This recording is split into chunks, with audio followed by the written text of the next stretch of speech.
Ces vidéos sont des récapitulatifs de concepts, informations ou anecdotes publiés dans des précédentes vidéos. Voyage dans le temps et pourquoi les lignes temporelles n'existent pas vraiment. En quelques mots, l'âme est un fragment holographique de la source, donc elle est la source elle-même, et elle n'est qu'un fragment faute de mots meilleurs, seulement parce que les idées sur elle-même qu'une âme détient sont la seule chose qui fait la différence entre elle-même et la source, l'original. Une âme est un groupe d'idées que la source détient, des idées qui déterminent les limites, à partir de quel point jusqu'à quel autre point. Une âme sera quelque chose d'autre que la source elle-même. Par exemple, nous pouvons prendre une personne qui est un écrivain de romans, pour cet exemple, il serait la source elle-même, et ensuite cette personne crée une série de personnages fictifs pour son roman, ils sont tous un produit de son imagination, et sont tous basés sur lui-même par le simple fait qu'il les a inventés, il leur a donné une personnalité, des traits, et un rôle à jouer, donc il leur a donné un cadre, et des limites pour qui est qui. Nous serions ces personnages dans le jeu de la source que nous appelons la vie réelle, mais alors nous créons aussi nos propres personnages, et plus important encore, nous allons nous créer en nous-mêmes car nous ne sommes pas séparés de la source. Nous pouvons aussi comprendre une âme comme la source jouant un rôle théâtral, également avec des limites établies qui sont purement imaginaires, car la source est tellement plus. Tout ce qui a jamais existé existe et existera est formé par la façon dont les âmes interprètent le champ d'énergie potentielle, l'éther, les âmes créent leur réalité en utilisant leur perception, et comment elles interprètent ce qu'elles observent, comment et quelle signification elles donnent aux objets, situations et idées, qui à leur tour ont également été manifestés par elles. Ainsi, tout ce qui existe, et ce que cela signifie, est la façon dont une conscience interprète l'énergie potentielle simple.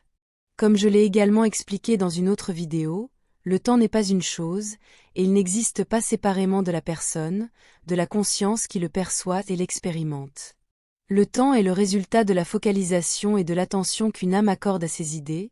Le temps est une séquence de pensée, une animation basée sur la capacité d'une âme à être consciente d'elle-même et donc, capable de penser. Le temps est une perception et c'est une conséquence directe de la pensée. Les lignes temporelles ne sont pas différentes, elles ne sont pas non plus une chose isolée, et elles ne sont rien d'autre que la séquence d'événements de tout type, qu'une âme ou un groupe d'âmes est en train d'expérimenter. Une ligne de temps est simple à comprendre. C'est la chaîne linéaire d'événements qu'une personne consciente vit. Quand il n'y a qu'une seule personne qui l'expérimente, c'est une ligne de temps personnelle. Quand il y a plusieurs individus impliqués, alors c'est une ligne de temps collective. Les lignes de temps ne peuvent pas être déplacées. Comme en changeant la Terre vers une ligne de temps plus positive, ce n'est pas quelque chose qui peut être manipulé indépendamment. La seule façon de déplacer une ligne de temps, collective ou personnelle, est de changer la perception, la personnalité, les valeurs, les plans et les intentions de ceux qui l'expérimentent. Par conséquent, quelqu'un qui sait cela, et avec l'intention de déplacer une ligne de temps, doit manipuler la perception de ceux qui la créent avec leur esprit. Il suffit de voir comment les personnes au pouvoir manipulent la perception des gens tout le temps, sciemment ou non, ils manipulent une ligne de temps.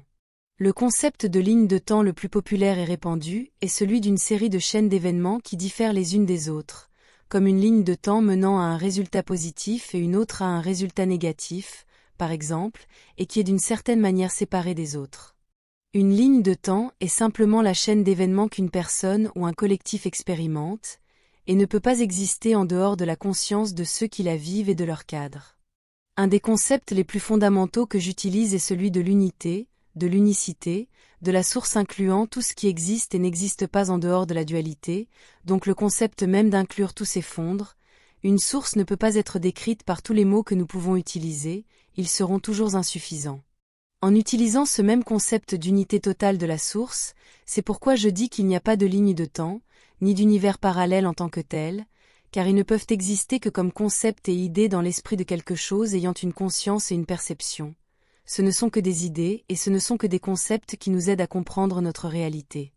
Même si tout ce qui existe n'est que l'interprétation que la conscience donne au champ d'énergie potentielle, en observant les objets, les lieux et les situations de ce point de vue d'interprétation, qui est le nôtre, tout est énergie et peut se voir attribuer une valeur numérique, aussi quand un objet a une masse, et combien il en a, la masse étant à nouveau équivalente à l'énergie. Cela signifie que nous pouvons cartographier un lieu en attribuant des valeurs numériques de masse et d'énergie à chaque objet qui s'y trouve, ainsi que les relations entre les objets du groupe. Le temps serait la séquence et la vitesse des objets dans ce lieu lorsque quelque chose avec une conscience les déplace en donnant une interprétation à cette situation particulière sur laquelle elle se concentre. Cette valeur numérique que nous donnons aux situations, aux objets et aux lieux est une fréquence à laquelle nous pouvons nous accorder avec notre propre vibration personnelle, et nous pouvons également émuler la carte de fréquence exacte de n'importe quelle situation et lieu particulier artificiellement, en utilisant la technologie de toroïde d'immersion totale, comme avec un vaisseau spatial. C'est lorsqu'un vaisseau forme une bulle de haute énergie en forme de toroïde autour de lui avec ses moteurs à plasma électromagnétique, qui peut changer la fréquence exacte du toroïde dans lequel il se trouve, pour correspondre à celle du lieu et de la situation où nous voulons aller, transportant ainsi ou téléportant le vaisseau et son équipage vers cet endroit exact. Par conséquent, si nous avons les valeurs exactes de fréquence, de masse et d'énergie du lieu et de la situation vers lesquelles nous voulons voyager, notre vaisseau peut nous y emmener, car il n'y a pas de temps en tant que tel et il n'y a pas de ligne temporelle non plus. Il n'y a que des schémas de fréquences d'énergie qui, s'ils sont répétés, de manière artificielle ou non, seront l'équivalent situationnel d'un événement passé et d'un lieu dans l'espace où il s'est produit, et de son apparence à ce moment précis. C'est la base même de tous les voyages dans le temps, et d'une technologie et capacité plus rapide que la lumière, où un lieu et une date dans le passé, ou une destination dans l'espace comme une planète lointaine, doivent être vus uniquement en termes de fréquence et de vibration qu'ils ont ou qu'ils maintiennent, et non comme quelque chose de lointain dans le temps comme dans la distance dans le temps. Et dans le cas du voyage d'un endroit à un autre, le concept de distance doit être complètement ignoré, et nous devons penser et procéder uniquement en termes de vibration et d'énergie, de motifs mathématiques et de la relation entre tous. C'est l'attachement à l'idée que le temps est inflexible et non répétable et a une sorte de durée, tout comme notre attachement au concept de distance qui empêche les gens et les civilisations entières de comprendre la véritable nature de la technologie plus rapide que la lumière et des voyages dans le temps. Car, du point de vue pratique de quelqu'un qui a cette capacité et cette technologie, il n'y a pas de différence entre les deux, un lieu où vous voulez voyager, et le moment, le quand dans ce lieu où vous voulez arriver, ne sont que des facteurs de fréquence et d'énergie à entrer dans l'ordinateur de navigation de notre vaisseau spatial. En quelques mots, une turbine à plasma électromagnétique tournera à l'intérieur du moteur d'un vaisseau spatial qui l'alimente en électricité à très haute tension, provoquant un vortex électromagnétique qui provoquera un effet de plasma similaire à un éclair concentré. Celui-ci se déplacera violemment à l'arrière du vaisseau à travers ses tuyères de moteur, tandis que l'électricité à haute tension s'écoulera vers sa polarité électrique opposée qui se trouve à l'avant du vaisseau, créant un cocon d'énergie. Les composants à l'intérieur des moteurs du vaisseau peuvent varier afin de provoquer ou de produire la fréquence exacte du flux électromagnétique selon ce que dicte l'ordinateur de navigation, et cette fréquence sera l'équivalent exact de celle des destinations, à la fois dans l'espace et dans le temps. Comme l'ensemble du vaisseau spatial est plongé à l'intérieur d'un tor ou cocon d'énergie élevé, il changera la vibration et la fréquence exacte de toutes ces molécules, et de tout ce qui s'y trouve, pour correspondre à celle que les moteurs donnent à la bulle du cocon à haute énergie. Comme le vaisseau est équivalent en fréquence et en vibration à sa destination, il ne correspond plus existentiellement à l'endroit où il se trouvait avant le saut, et il devient énergétiquement et mathématiquement équivalent à la destination souhaitée. Mais un lieu dans le temps et dans l'espace n'est pas seulement de l'énergie et ses valeurs de fréquence, c'est finalement une création, et une interprétation de ceux qui observent et le manifestent, donc beaucoup plus se produit pendant les voyages dans le temps.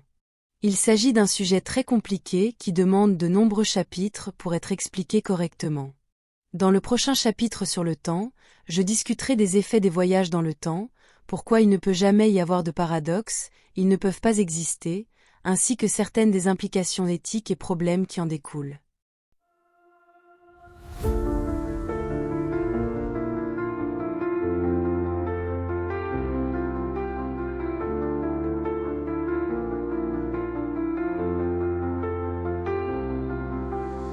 Dans l'immensité des cieux, nos rêves se déploient. Une étoile guide nos vœux vers un monde de joie. Chaque lumière dans la nuit raconte une histoire, un voyage infini aux confins de l'espoir. Nous sommes des voyageurs sous un ciel infini, portés par des ailes d'astres, un rêve ébloui. Nos cœurs battent à l'unisson dans la danse des étoiles. Un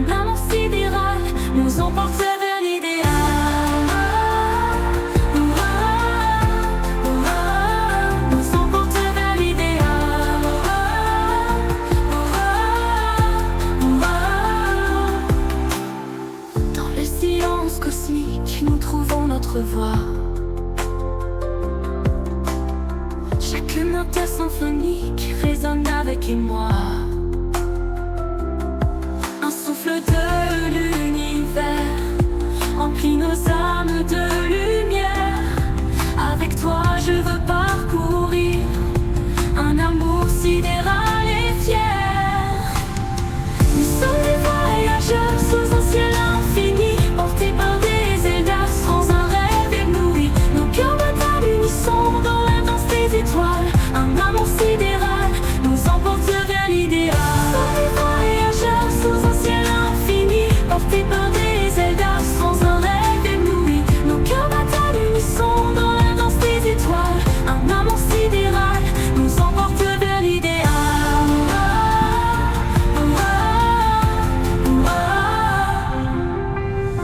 Au-delà des galaxies, nos rêves se réalisent. Main dans la main ensemble vers l'éternité.